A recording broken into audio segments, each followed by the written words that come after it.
Hi, hello, welcome to Raghavendra YouTube channel. Important announcement for Railway NTPC graduate students. ఎవరైతే graduate examination NTPC complete చేస్తుంటారో వాళ్ళు ఈ video చివరి వరకు చూడండి. RPF final results వచ్చాయి. Next group D examination ఎప్పుడు expect చేయొచ్చు, ఈ 3 పాయింట్స్ పైన నేను డిస్కస్ చేస్తాను. ఒకసారి చూడండి. కట్ ఆఫ్ల గురించి ఫైనల్ చూద్దాం. రీసెంట్గా ఇండియన్ ఎక్స్ప్రెస్లో 3 days బ్యాక్ ఏం జరిగిందంటే RRB NTPC graduate level results అనేది డేట్ అనేది అప్డేట్ అని చెప్పింది ఇక్కడ. అంటే దీన్ని బట్టి ఏంటంటే ఈ మంత్ ఎండింగ్లో అంటే ఆగస్టు ఎండింగ్లో రిజల్ట్స్ వస్తుంది అని ఇండియన్ ఎక్స్ప్రెస్ అనేది ఆ పేపర్లో మెన్షన్ చేశారనమాట. అంటే అనౌన్స్ చేశారనమాట. అంటే ఇది 100% అంటే అది ఏదైనా సోర్స్ ఉంటే కానీ ఇట్లా అనౌన్స్ చేయరు కదా. సో యాక్చువల్గా ఇక్కడ నేను చెప్పే పాయింట్ ఏమైనా ఉందంటే, మనకి ఏఎల్పి తీసుకున్నా, ఆర్పిఎఫ్ తీసుకున్నా, టెక్నీషియన్ తీసుకున్నా ఎగ్జామ్ కండక్ట్ అయింది. ఫర్ ఎగ్జాంపుల్ మార్చ్లో ఏఎల్పి స్టేజ్ 1 కంప్లీట్ అయింది అనుకోండి. ఈ మధ్యలో 2 months అనేది గ్యాప్ తీసుకున్నాడు రిజల్ట్స్కి. అంటే మార్చ్, ఏప్రిల్, మే, జూన్లో రిజల్ట్స్ వదిలాడు అనమాట. ఆర్పిఎఫ్ కూడా అలాగే 2 months తీసుకున్నాడు. టెక్నీషియన్ డిసెంబర్లో జరిగింది కదా, మనకి 2 months గ్యాప్ తీసుకున్నాడు. అంటే జనవరి, ఫిబ్రవరి తీసుకుని వదిలేసి నెక్స్ట్ మనకి ఎప్పుడు రిజల్ట్స్ వదిలాడు, ఇక్కడ మార్చ్లో రిజల్ట్స్ వదిలాడు. అలాగే మనకి జూన్లో ఎగ్జామ్ జరిగింది, ఏది graduate exam NTPC. July, August ఈ 2 గ్యాప్ తీసుకుంటే వచ్చేది ఎప్పుడు సెప్టెంబర్లో వస్తుంది. అంటే సెప్టెంబర్ 1st week కావచ్చు, 2nd week కావచ్చు. ఈ చెప్పిన ప్రకారం అంటే రైల్వే ట్రెండింగ్ ప్రకారం. ఇక్కడ పాయింట్ ఏంటంటే రిజల్ట్స్ ఎప్పుడైనా డిక్లేర్ కావచ్చు, 100% అది 100% ఈ 10 daysలో కానీ 10 to 15 daysలో మ్యాక్సిమం రావాలి అది. ఇప్పుడు ట్రెండింగ్ రైల్వే వాడు చేస్తున్న ప్రీవియస్ ఎగ్జామినేషన్ బేస్గా చెప్తే మనకి మ్యాక్సిమం సెప్టెంబర్ 1st week కానీ 2nd weekలో వచ్చేసేయాల. నేను ఇంతకుముందు ప్రీవియస్ వీడియోలోనే చెప్పా, మీకు ఎగ్జామ్ డేట్లు అయితే వస్తున్నాయి, 100% సెప్టెంబర్లో ఉండొచ్చు అని. అది వాడు డిసైడ్ చేయాలంగా. మ్యాక్సిమం ఇంతకుముందు జరిగింది ఏంటంటే, ఇంతకుముందు ఎన్టీపీసీ ఎగ్జామినేషన్ మెయిన్స్ గురించి చెప్తున్నా, ప్రిలిమ్స్ గురించి కాదు. వాడు రిజల్ట్స్ వచ్చిన 10 to 15 days లోపల ఎగ్జామ్ డేట్ అనేది రిలీజ్ చేస్తారు, ఏది మెయిన్స్ ఎగ్జామినేషన్. అలానే ప్యాటర్న్ చూసుకుంటే మనకి సెప్టెంబర్ 3rd week కానీ సెప్టెంబర్ 4th weekలో కానీ ఎగ్జామ్ జరిగే ఛాన్సెస్ అయితే 99% ఛాన్స్ ఉంది. 99% ఛాన్స్ ఉంది. ఇంకా వేరే ఎగ్జామ్స్ ఏదన్నా క్లాష్ అయ్యి ఏమైనా పోస్ట్పోన్ అయితే తప్ప మీకు టైం అనేది ఉండదు. ఎన్టీపీసీ గ్రాడ్యుయేట్ ఎగ్జామినేషన్ ప్రిపేర్ అయ్యే వాళ్ళకి ముందే చెప్తున్నా, టైం అనేది 10 to 15 మనకి 10 days తప్ప ఇంకెక్కువ డేస్ అయితే ఇవ్వడని నేను చెప్తున్నాను, 100% చెప్తున్నా. ఎందుకు అలా అంటే ఆల్రెడీ ప్రీవియస్ ఎక్స్పీరియన్స్తోనే చెప్తున్నానమ్మా, ముందే చెప్తున్నా. ఇంకంతకు మించి ఇంకేం లేదు. ఎవరైనా ప్రిపరేషన్ చేయని వాళ్ళు చెయ్యండి, ఇప్పటి నుంచైనా స్టార్ట్ చేయండి. ఓకే, నెక్స్ట్ గ్రూప్ డి గురించి మాట్లాడదాం. గ్రూప్ డి కాదు, ఆర్పిఎఫ్ రిజల్ట్స్ గురించి చూడండి. ఆర్పిఎఫ్ రిజల్ట్స్ రీసెంట్గా రిలీజ్ చేశారు. అంటే ఈవినింగ్ వచ్చింది 4:30 అట్లా 5 ఏమో వచ్చాయి ఈ రిజల్ట్స్. చెప్దామని ఉన్నా. యాక్చువల్గా పేపర్ వచ్చి 120కి. ఇది ఎన్టీపీసీకి కూడా లింకప్ చేశాను, ఒకసారి చూడండి. Normalised cut off marks scaled up to 100, అంటే 100కి మార్జిన్ చేసుకొని ఈ కట్ ఆఫ్ అనేది డిసైడ్ చేశాడనమాట. ఓకే, ఇదే విధంగా ఒక్కసారి చూడండి. ఇక్కడ ఈ మార్క్స్ చూసారు కదా, కట్ ఆఫ్ మార్క్ ఇంక్రీజ్ ఎంత ఇంక్రీజ్ అయింది అంటే ఇక్కడ ఒకటి చెప్తా చూడండి. ఆఫ్టర్ నార్మలైజేషన్, ఇది బిఫోర్ నార్మలైజేషన్ కాదు. వాడు పిలిచింది ఫర్ ఎగ్జాంపుల్ చెప్తున్నా, యువర్ క్యాండిడేట్స్ చూడండి 78.78. ఇది ఫైనల్ కట్ ఆఫ్, అంటే ఆఫ్టర్ నార్మలైజేషన్. ఇప్పుడు ఇంక్రీజ్ ఎంత అయింది అంటే 2.8 అంటున్నాడు. 2.8 అంటే దీంట్లో 2.8 తీసేద్దాం రఫ్గా. 2.82, 6, నెక్స్ట్ 9, నెక్స్ట్ 5, 75.96 అనేది మనకి పెట్టికి పిలిచాడు. ఓకే, పెట్ కంప్లీట్ అయిన తర్వాత వచ్చే ఫైనల్ మెరిట్ లిస్ట్ ఇది.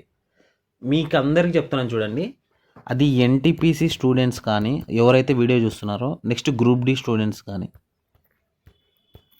సేమ్ ఇదే ప్యాటర్నే ఫాలో అవుతాడు రైల్వే వాడు. బాగా చెప్తున్నాను చూడండి. ఇది ఎక్కడెక్కడ అంటే టైపింగ్ టెస్ట్ ఉంటుంది ఎన్టీపీసీలో. నేను రఫ్గా క్యాలిక్యులేషన్ చేసింటా. మనకి 120 మార్క్స్ మెయిన్స్ ఎగ్జామినేషన్కి. 120 మార్క్స్లో రఫ్గా ఒక 80 తెచ్చుకున్నారనుకోండి మీరు, ఏది మెయిన్స్లో. మీకు కట్ ఆఫ్ 80నే పెట్టాడు అనుకోండి, మీకు కట్ ఆఫ్ 80 పెడితే మీకు జాబ్ వచ్చినట్లా అంటే 100% కాదు అది. వాడు పెట్టిన కట్ ఆఫ్కి మినిమం 10 మార్క్స్ పైన ఉంటే మీకు, అంటే 80, వాడు పిలిచింది 80 అయితే మీకు రావాల్సింది ఎంత అంటే 90 దగ్గర ఉండాల, ఈ మార్జిన్లో ఉండాల మీ మార్క్స్. అలా అయితేనే మీకు జాబ్ వచ్చినట్టు. మీరు ఓన్లీ 80 తెచ్చుకొని నాకు జాబ్ వచ్చేస్తుంది అంటే అది కుదరదు మా. ఇప్పుడు దీన్ని బేస్ చేసుకుని చెప్తున్నా, ఇంతకుముందు కూడా ఇలానే తీస్తాడు. ప్రిలిమ్స్ వేరు, మెయిన్స్ కట్ ఆఫ్ గురించి చెప్తున్నా నేను ముందే. మీరు ఎన్ని తెచ్చుకోవాలా టార్గెట్కి, ఓకేనా? మీకు అర్థమైనట్టుంది. ఇప్పుడు గ్రూప్ డి గురించి మాట్లాడతాను చూడండి. గ్రూప్ డి గురించి మాట్లాడతా. గ్రూప్ డి కూడా మనకి పెట్టుంది మీకు. ఫర్ ఎగ్జాంపుల్ 100 మార్క్స్ కదా, వాడు పిలిచింది చూడండి. లాస్ట్ టైం గురించి కూడా మాట్లాడుతుంది దీంట్లో. 100కి మీరు ఒక 60 to 65 తెచ్చుకున్నారనుకోండి, మీకు జాబ్ వచ్చినట్ట అంటే జాబ్ వచ్చినట్టు కాదండి. ఇలా మీరు అట్లీస్ట్ 7 to 10 మార్క్స్ ఎక్స్ట్రా ఉంటే మీకు జాబ్ వచ్చినట్లు, అలానే ఎక్స్పెక్ట్ చేయాలా. ఫైనల్ మెరిట్ ఇది, ఫైనల్ మెరిట్ అనమాట. మెరిట్లో తీశాడు. అందుకే ఒకసారి చూడండి, ఇక్కడ బాగా గమనించండి. యూఆర్కి వచ్చి 2.8 ఇంక్రీజ్ అయింది. నెక్స్ట్ ఎస్సీ ఎస్టీ వాళ్ళకి చూడండి, ఎస్సీ వాళ్ళకి ఎక్కువ అయింది 3.4. నెక్స్ట్ ఎస్టీ 2.09, ఓబీసీ వచ్చి 2.5, ఈడబ్ల్యూఎస్ 3.6. అదే ఫీమేల్ క్యాండిడేట్స్ చూడండి 3.9 యూఆర్కి. ఎస్సీ వాళ్ళకి వచ్చి 2.4, ఎస్టీ వచ్చి 4.3, ఓబీసీ 4.4, ఈడబ్ల్యూఎస్ 4.15. అంటే మేల్ కంటే ఫీమేల్కి ఎక్కువ కట్ ఆఫ్ అనేది ఇంక్రీజ్ అయింది ఇక్కడ మెరిట్ లిస్ట్లో. ఇది నేను చెప్పే పాయింట్స్.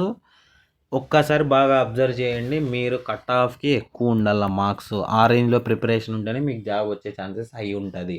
అందుకే ఇప్పటి నుంచే చెప్తున్నాను మీకు, ఎవరైతే ప్రిపరేషన్ చేయలేదో ప్రిపరేషన్ చెయ్యండి. గ్రూప్ డి కూడా. సిసిఏ క్యాండిడేట్స్ గురించి కూడా చెప్తా ఒక పాయింట్.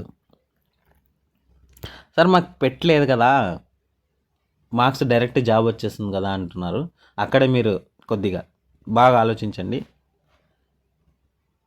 మీకు వచ్చిన మార్క్స్ 60 అనుకోండి, మీరు కట్ ఆఫ్ దీంట్లో 2/3 యాడ్ చేస్తాడు మధ్యలో మీకు. అవి రెండు కంబైండ్ అయితేనే మీకు ఫైనల్ జాబ్ వచ్చినట్టు. సో ఈసారి సిసిఏ క్యాండిడేట్స్ కూడా మంచి కాంపిటీషన్ ఉంది. మీరు ముందు నుంచి ప్రిపరేషన్ చేయకపోతే ఇబ్బందిలో ఉన్నట్లే. మిమ్మల్ని డిమోటివేషన్ చేయట్లేదు నేను, ఇక్కడ ఉండే రియల్ ఫ్యాక్టే చెప్తాను నేను. ఏదైనా బాగా అర్థం చేసుకోండి. మాకు పెట్టలేదులే, మాకు డైరెక్ట్ జాబ్ వచ్చేస్తుంది, నాకు 40 వస్తే జాబ్ వస్తుంది, 50 వస్తే జాబ్ వస్తుంది. అరే 100 మార్క్స్ క్వశ్చన్ పేపర్ అయితే నువ్వు 40-50 తెచ్చుకుంటే నీకు జాబ్ ఎందుకుంగా? అందరు రాస్తారు కదా, ప్రతి యావరేజ్ స్టూడెంట్ కూడా రాస్తారు కదా. ఒక నిజం చెప్తున్నా, సిసిఏ క్యాండిడేట్స్ అందరూ మ్యాక్సిమం వీళ్ళకి నేను చూశాను కాబట్టి నా కోచింగ్ సెంటర్లో లైవ్లో చెప్తున్నా, ఉండే ఫ్యాక్ట్ చెప్తున్నా. నేను దగ్గరుండి చూసిన వాళ్ళ గురించే మాట్లాడుతున్నాను. అనేది ఏది పడితే అది మాట్లాడుతుండే. వీళ్ళు quantitative aptitude, next reasoning, general science. దీంట్లో రీజనింగ్, క్వాంటిటేటివ్ అప్టిట్యూడ్లో అడ్వాన్స్ మ్యాథ్స్ అస్సలు చేయరు వీళ్ళు, అసలు నేర్చుకోరు కూడా. నేను స్టూడెంట్స్ని బాగా గమనించా. రీజనింగ్ చేస్తారు వీళ్ళు, జనరల్ సైన్స్ అంతంత మాత్రమే చదువుతారు. మీరు జాబ్ ఎక్స్పెక్ట్ చేస్తారు, ఎట్లా వస్తుంది? నువ్వు 100 మార్క్స్ అయితే 100 మార్క్స్కి ప్రిపేర్ కాండి. 100 మార్క్స్ ప్రిపేర్ కాకుండా నువ్వు 40 మార్క్స్కి 50 మార్క్స్కి ప్రిపేర్ అయినారనుకోండి, నేను మళ్ళీ ఎన్టీపీసీలో చెప్పినట్లే చెప్తున్నా. నువ్వు 100 మార్క్స్ ప్రిపేర్ అయితే నీకు వచ్చే మార్క్స్ 70+ వస్తుంది. నువ్వు 80 మార్క్స్కి ప్రిపేర్ అయినావు, నీకు వచ్చే మార్క్స్ 55 to 60 దగ్గర వస్తుంది. అది పరిస్థితి. సో ఈసారి అప్రెంటిస్షిప్ చేసిన స్టూడెంట్స్ ఎవరైనా ఉంటే ముందే అలర్ట్ కాండి. మీకు కూడా మంచి కాంపిటీషన్ ఉంది. దాని గురించి నేను మళ్ళీ వీడియోస్ చేస్తాను. మీకు చెప్తాను 1 minute. అది కూడా టెంప్లెట్ చేసి పెట్టాను, ఇప్పుడే ఈ వీడియోలో చేస్తా. కట్ ఆఫ్ల గురించి చూసే మేధావుల గురించి చెప్తాను. ఇది నేను చెప్పే పాయింట్. మీరు జాబ్ కొట్టేవాళ్ళు మీరు ఒక్కసారి మీ మార్క్స్ని టెస్ట్ రాస్తుంటారు కదా, ప్రతి ఒక్కరు అందరికి తెలిసిందే. మీ ర్యాంక్ ఎంత ఉంది, మీరు మార్క్స్ టాప్ 100లో ఉన్నారా లేదా ఒకసారి చెక్ చేసుకోండి. టాప్ 100లో లేకపోతే మీరు కష్టము. అక్కడ ఉంటారులే ప్రతి ఒక్కరు, మళ్ళీ డైరెక్ట్ చూసి రాసింటారు. మ్యాక్సిమం మీ మనస్సాక్షికి చెక్ చేసుకోండి. నేను చెప్పడం నువ్వు చెప్పడం కాదు, మీరు చేస్తున్నారా లేదా పర్ఫెక్ట్ పని. ఈ మైండ్ సెట్లో ఉండండి, అంతకుమించి ఇంకేం లేదు. ఓకేనా? కట్ ఆఫ్లు ఎట్లుంటాయో మీకు అర్థమైనట్టుంది. ఫైనల్ మెరిట్ లిస్ట్ ఎట్లుంటుందో కూడా మీకు తెలిసినట్టుంది, ఒక క్లారిటీ వచ్చినట్టుంది ఈ ఎస్ఐ రిజల్ట్స్తో. ప్రతి ఎన్టీపీసీ కావచ్చు, గ్రూప్ డి కావచ్చు, డబల్ స్టేజ్ ఉంటాయి కదా, సింగిల్ స్టేజ్ కూడా. గ్రూప్ డి అయితే ఇక్కడ పెట్టు అవన్నీ ఉంటాయి కదా. ఇదే ఎన్టీపీసీలో అయితే మీకు అది గ్రాడ్యుయేట్ కానీ అండర్ గ్రాడ్యుయేట్ కానీ టైపింగ్ టెస్ట్ పిలిచి మీకు ఫైనల్ మెరిట్ తీస్తాడు. మళ్ళీ గుర్తుపెట్టుకోండి, ఇది కూడా చెప్తాను నేను. ఎన్టీపీసీకి టైపింగ్ టెస్ట్ ఎవరైతే క్వాలిఫై అవుతారో మళ్ళీ ఫైనల్ మెరిట్ లిస్ట్ తీస్తాడు. ఎన్టీపీసీ టైపింగ్ పోయినంత మాత్రం జాబ్ వచ్చినట్టు కాదు ఇక్కడ, ఇది కూడా దృష్టిలో పెట్టుకోండి. ఓవరాల్గా అందరికీ నేను చెప్పేది ఏమైనా ఉందంటే, మీరు 100 మార్క్స్ ఉంటే 100 మార్క్స్కి ప్రిపేర్ కాండి, 120 మార్క్స్ ఉంటే 120కి ప్రిపేర్ కాండి. దీంట్లో ఏ చాప్టర్స్ అయినా ఎగరగొట్టి మీరు ఎగ్జామినేషన్ పోతే మీరు జాబ్ 50-50 అనుకోవచ్చు. ఇది నువ్వు ఎలా చెప్తున్నావు, మళ్ళీ రివర్స్ క్వశ్చన్స్. ఇది ఆల్రెడీ ఎక్స్పీరియన్స్ చేశాం కాబట్టి చెప్తాం. ఊకే పనికిమాలిన మాటలు నేను మాట్లాడను, ఉండే మాట చెప్తా. ఏదైనా అది నీకు నచ్చకపోతే నీ ప్రాబ్లం, నాది కాదు. చెప్పేటప్పుడు కొన్ని తీసుకోండి, తీసుకోకపోతే అది నీ ఇష్టం, నీ ప్రాబ్లం, నాది కాదు. ఏదైనా సీరియస్ ఆస్పిరెన్స్ గురించే మాట్లాడుతున్నా. ప్రిపేర్ అయితే అన్నిటికీ ప్రిపేర్ కా, అది నేను చెప్పేది. ఇప్పుడు ఆగండి, కట్ ఆఫ్ల గురించి మాట్లాడదాం. మీరు చేసే పని, రోజు యూట్యూబ్లో చేసే పని అందరూ,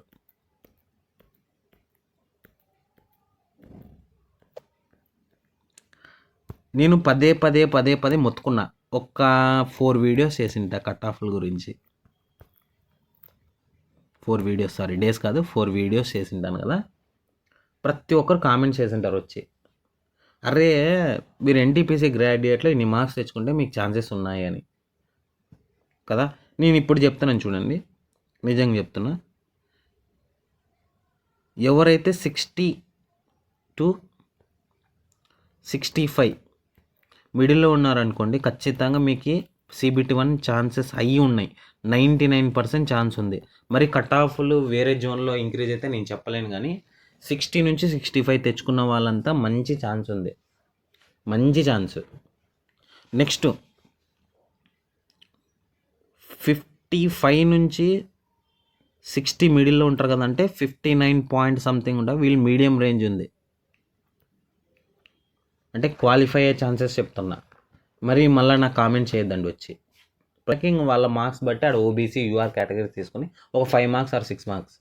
ఇది ఆఫ్టర్ నార్మలైజేషన్, అంటే ఆఫ్టర్ నార్మలైజేషన్ కాదు నేను చెప్పింది, బిఫోర్ నార్మలైజేషన్ చెప్తున్నా. ఆ తర్వాత ఎన్ని మార్క్స్ ఇంక్రీజ్ అవుతాయో చెప్పలేం కదా. ఒక షిఫ్ట్, ఈజీ షిఫ్ట్ వాళ్ళకి నిజంగా చెప్తున్నా 1 మార్కే పెరుగుతుంది. టఫ్ ఉంటుంది కదా, 4 మార్క్స్ అట్లా పెరగచ్చు. 4 కానీ 5 కానీ 10 కూడా పెరగచ్చు, చెప్పలేము అది. అందుకే కదా నేను చాలాసార్లు కామెంట్లో పోయి చూడండి, ఈజీ షిఫ్ట్లు, టఫ్ షిఫ్ట్లు, ఎవరైతే హార్డ్ షిఫ్ట్ అయితే ఛాన్స్ ఉంటుంది, హార్డ్ షిఫ్ట్ అయితే ఛాన్స్ ఉంటుంది అని చెప్పాక అది ఇదే. ఇంకా మరి 45లు, నిజం చెప్తున్నా, 45లు 40 నుంచి 50 లోపల ఉండే వాళ్ళంతా కష్టం అండి. ఇది ఓబీసీ యూఆర్ క్యాండిడేట్స్ అంతా వేరే యూట్యూబ్లో చెప్తున్నారు, కానీ ఇది నిజమైతే బాగుంటుంది పని. ఇది నేను ఫైనల్ నేను ఎక్స్పెక్టెడే చెప్తున్నా, నేనేం దేవుణ్ణి కాదు. మళ్ళీ ఎక్స్పెక్టెడ్ ఆడ ఉండే పేపర్ని బట్టి, ఆడ ఉండే జీకేని బట్టి, జనరల్ జీకే ఎవరు ఎంత రాసినా చూసి డేటాని బట్టి చెప్తున్నా, అంతవరకే. మరి ఇది గుర్తుపెట్టుకోండి, నన్ను వచ్చి బ్యాడ్ కామెంట్స్ చేయొద్దండి. నచ్చితే చూడండి, లేదంటే లేదు, అంతకుమించి ఇంకేం లే. ఇప్పుడు కట్ ఆఫ్లు రోజు చూసే మేధావుల గురించి మాట్లాడుతున్నా. ఫస్ట్ కట్ ఆఫ్ వీడియో వచ్చిందా లేదా, చూడడానికి వచ్చిన మేధావి. ఆఫ్టర్ 5 మినిట్స్ డైరెక్ట్ స్క్రోలింగ్ ఇంకా. నెక్స్ట్ మార్క్స్ ఏమైనా దగ్గరలో ఉన్నాయో లేవో చూసేయడము. నేను చెప్పే మార్క్స్ మీకు ఎలా ఉందంటే ఇది సిచ్యువేషను, నేను చెప్పిన పాయింట్స్ మార్క్స్ మీ మీకు 40 నుంచి 50 వరకు అని చెప్పింటే అనుకో, మీకు మీ మైండ్ ఎలా చెప్తుందంటే హ్యాపీగా ఫీల్ అవుతుంది అనమాట. మీ మైండ్ ఎలా చెప్తుంటే ఓహో నాకు కూడా ఛాన్స్ ఉందని ఫీలింగ్ అవుతుంది. రోజు చూసే కట్ ఆఫ్లు చూసే వాళ్ళకే చెప్తున్నా. లేదు దీంట్లో లేవంటే నీ మైండ్ అనేది సాడ్గా ఫీల్ అవుతుంది. అంటే నువ్వు చేసే పని చూడండి ఎలా ఉందో. ఇవి చూడడం వల్ల నీకు జరిగే నష్టం ఇది. మీరు మైండ్ సెట్ని ఎలా చేస్తున్నారో చూడండి. మీ మైండ్ మీరే మార్చుకుంటున్నారు. ఇది ఖచ్చితంగా మీరు ఏమన్నా ఎవరైనా ఇలాంటివి చూస్తుంటే నాకు కామెంట్ చేయండి. ఇలాంటివి జరుగుతుంటాయి మీకు ఖచ్చితంగా. తర్వాత కట్ ఆఫ్ మార్క్స్ రీచ్ అయ్యా లేదో చూడడము, మళ్ళీ డిసప్పాయింట్ కావడము. రీచ్ కాలేకపోతే ఇరిటేషన్ వచ్చి డిసప్పాయింట్ అవ్వడం. ఓకే, ఇలాంటివి చేస్తున్నారు మీరు ఖచ్చితంగా. మళ్ళీ ఇంకోసారి వీడియో ఎవడో చెప్తాడు యూట్యూబ్ ఛానల్లో, వందల కొద్ది వీడియోస్ చేస్తున్నారు, కట్ ఆఫ్ల వీడియోస్ వందల కొద్ది. మళ్ళీ ఇంకో వీడియో చూడడం, మళ్ళీ అక్కడ కట్ ఆఫ్ రీచ్ అయిందో చూడడం, మళ్ళీ ఇరిటేషన్ కావడం. రోజు చేసే పని, స్టూడెంట్స్ చేసే పని, మీరు చేసే పని. నెక్స్ట్ నా తరపు నేను చెప్పే, ఇలా కట్ ఆఫ్లు చూసుకుంటూ పోతే సిలబస్ ఎప్పుడు కంప్లీట్ అవుతుంది, కంటెంట్ ఉన్న వీడియోస్ చూడు అని చెప్తాను. నేను సింపుల్గా చెప్తున్నా, పేయండి నా మాట విని, కంటెంట్ ఉన్న వీడియోస్ చూడండి. నేను నా వీడియోసే చూడమని చెప్పానండి, అది స్వార్థం అవుతుంది. నేను అలాంటివి చెప్పను. నీకు ఏ వీడియో నచ్చితే, జీకే వీడియో చూసారనుకో, ఓ 10 పాయింట్స్ నోట్స్ తీసుకోండి, ఒక వైట్ పేపర్ నోట్స్ తీసుకోండి, లేదా ఒక బండల్ కొనుక్కోండి 250 రూపీస్ జిరాక్స్ది.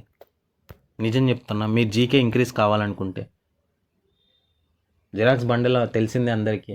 రోజు ఒక 10 పేపర్లు తీసుకొని అట్లీస్ట్ తక్కువలో తక్కువ ఒక 100 క్వశ్చన్స్ డైలీ రాయండి. జీకే మీకు ఎందుకు ఇంప్రూవ్ కాదో చూద్దాం, మీకు జాబ్ ఎందుకు రాదు చూద్దాం. ఇలా చేయడం వల్ల మీకు మంచి ఇది ఉంటుంది. లాస్ట్లో మంచిగా మీకు ఇది కూడా మీ కాన్ఫిడెన్స్ లెవెల్ కూడా ఇంక్రీజ్ అవుతుంది ఇలాంటివి చేయడం వల్ల. క్వాంటిటేటివ్ అప్టిట్యూడ్ వీడియోస్ చూడండి. నెక్స్ట్ అడ్వాన్స్ మ్యాథ్స్ చూడండి. వీడియోస్ ఊకే వచ్చి స్కిప్ చేసి పోవడం కాదు, ఊకే యూట్యూబ్లో టైం వేస్ట్ చేసుకోవడం కాదు.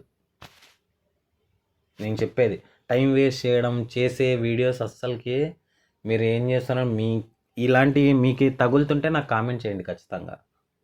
నిజంగా చెప్తున్నా, నేను నా వీడియోస్ చూడమని నేను ఎవరికి చెప్పాను. నేను అలానే నేను కంటెంట్ ఉండేవి ట్రై చేస్తున్నాను మ్యాక్సిమం. మీరు చూడడం వల్ల ఏమవుతుందంటే నాకే కొద్దిగా బూస్టప్ వచ్చి నేను వీడియోస్ చేయగలను. మీరు చూడండి, ఈ వీడియోస్ చూడండి ఒక్కసారి. ఫస్ట్ రోజు నేను ఒక వీడియో పోస్ట్ చేసిన, పాలిటీ స్టేజ్ 1, 270 మెంబర్స్లో అట్లీస్ట్ ఒక 5 to 7 మెంబర్స్ చూసారు. అంటే ఎగ్జాంపుల్ చెప్తున్నా, నా వీడియోస్ చూడమని చెప్పట్లేదు ఇక్కడ. నెక్స్ట్ 140, మళ్ళీ 73. నెక్స్ట్ చూడండి కట్ ఆఫ్ వీడియోస్ చూడండి ఎంత అయిందో, 627 మెంబర్స్ చూసారు. నెక్స్ట్ నిన్న 2 వీడియోస్ పోస్ట్ చేశా, దీంట్లో ఒకరేమో చూసారు అంతే. చూడండి ఎలా ఉందో మీ మైండ్ సెట్. నేను నా డేటా ఉంటే పక్కన ప్రతి యూట్యూబ్ ఛానల్లో వెళ్ళి చూడండి, కట్ ఆఫ్ వీడియోస్ పైనే ఎక్కువ. అంటే మీకు వచ్చా లేదా నాకైతే తెలియదు. మీరు చేస్తుంది అంటే మీకు వచ్చని సబ్జెక్ట్ చూడటం లేదైతే నాకైతే తెలియదు. వచ్చని చూడటం లేదా లేక ఇలా చేస్తున్నారంటే ఒకసారి కామెంట్ చేయండి. ఇలాంటివి చూసేవాళ్ళు, ఇలా జరుగుతున్న వాళ్ళు కామెంట్ చేయండి. సబ్జెక్ట్ వచ్చున్న వాళ్ళని నేనేం మాట్లాడటం లేదు. వాళ్ళ టైం వేస్ట్ అవసరం లేదు. ఆల్రెడీ వాళ్ళు బుక్ తీసుకొని చదువుతారు, వాళ్ళ గురించి నేను మాట్లాడటం లేదు. ఇలాంటి కట్ ఆఫ్లు చూసి టైం వేస్ట్ చేసే వాళ్ళ గురించే మాట్లాడుతున్నా. ఇలాంటివి చూసుకుంటా వెళ్తే నేను అందరికీ చెప్పేది నా వీడియోస్ చూడమని చెప్పాను, కానీ మీరు ఏ వీడియో చూసినా అది రీజనింగ్ కావచ్చు, అర్థమెటిక్ కావచ్చు, జనరల్ అవేర్నెస్ కావచ్చు, కరెంట్ అఫైర్స్ కావచ్చు, ఏదైనా కావచ్చు, పెన్ పేపర్ తీసుకొని డైలీ మీ హ్యాండ్ నోట్స్ రాసుకోండి. నార్త్ వాళ్ళు ఇదే చేసేది. ప్రతి స్టూడెంట్కి ఉండే గుడ్ హ్యాబిట్ ఇదే. ఎవరికైనా కానీ ప్రతి స్టూడెంట్కి ఉండే గుడ్ హ్యాబిట్ ఏదైనా ఉందంటే ఇలా హ్యాండ్ పేపర్ రాసుకొని నోట్స్లు రాసుకొని ఎగ్జామ్ టైంలో రివిజన్ చేసుకుంటూ వెళ్ళిపోవడమే. మ్యాక్సిమం ప్రతి ఆస్పిరెంట్స్ ఉండాల్సిన మొదటి లక్షణం ఇది. ఊరికే కట్ ఆఫ్లు చూసి చూసి చూసి ఏం చూస్తారు కట్ ఆఫ్లు? మీ మైండ్ పోతుంది. మీ మైండ్ అయితే చెడిపోతుంది. మీరే డిప్రెషన్ లోన్ అవుతున్నారు. మీరే హ్యాపీగా ఫీల్ అవుతున్నారు. దీనివల్ల మీ ప్రిపరేషన్ పైన ఇంపాక్ట్ ఉంది ఎక్కువ. మీకు తెలియకోకుండానే చేస్తున్నారు ఈ పని. ఇది జరుగుతుంటే చేయండి మా కామెంట్స్. ఇవి నాకు ఇలా చేయట్లేదు, నేను జరగట్లేదు. రోజు ఒక కట్ ఆఫ్లు చూసుకుంటా, రోజు కట్ ఆఫ్, రోజు cut off cut off cut off. ఏమొస్తుంది కట్ ఆఫ్లు చూస్తే? ఏంది రాదు కట్ ఆఫ్లు చూస్తే. సిచ్యువేషన్ అది మీరే అర్థం చేసుకోవాలి ఇంకా. ఓకే, ఇది నేను చెప్పే సజెషన్స్. ఇంకా ఏమైనా డౌట్స్ ఉంటే అడగండి, కామెంట్స్ చేయండి. నేనైతే కంటిన్యూ వీడియోస్ చేస్తూ ఉంటాను. నెక్స్ట్ ఎవరు చూడకపోని మన ఛానల్లో నేను వీడియోస్ అయితే చేస్తూనే ఉంటా. అంతే. నేను ఎలా ఆలోచిస్తానంటే, నిజం చెప్తున్నా, 100 మంది వీడియోస్ చూస్తా అంటే ఇక్కడ వ్యూస్ పన్నాయి, కానీ దీంట్లో సీరియస్ ఆస్పిరెంట్స్ 1 or 2 మెంబర్స్ అయినా యూజ్ అవుతుందా లేదా అని ఆలోచిస్తా. అంతే. నీకు ఈరోజు వీడియో నచ్చచ్చు, నచ్చకపోవచ్చు. అది నేను చెప్పేది. అది ఇంకా అంతకుమించి ఇంకేం లేదు. మీకు ఫ్రీ పీడిఎఫ్స్ కావాలంటే టెలిగ్రామ్లో వెళ్ళి జాయిన్ అవ్వండి. ఇంకా సబ్స్క్రైబర్స్ కూడా నేనేం అడగను. ఈసారి అడగదలుచుకోలేదు ఏమి. నచ్చితే వీడియో చూడు, లేదంటే వెళ్ళిపో, అంతే. ఇంకా వేరేది ఏం లేదు. Okay, thank you, good night. అందరికీ హ్యాపీ వినాయక చవితి. అందరికీ హ్యాపీ వినాయక చవితి. అదేవిధంగా నెక్స్ట్ ఇయర్ లోపు అందరు జాబ్లో ఉండాలని నేను మనస్ఫూర్తిగా కోరుకుంటున్నా. ఇంకా ఏదైనా ఉంది అంటే అందరు కట్ ఆఫ్ వీడియోలు మానేసి మంచి మార్గంలో వెళ్ళాలని నేను కోరుకుంటున్నా. అంతకుమించి ఇంకేంలే. Okay, thank you, good night.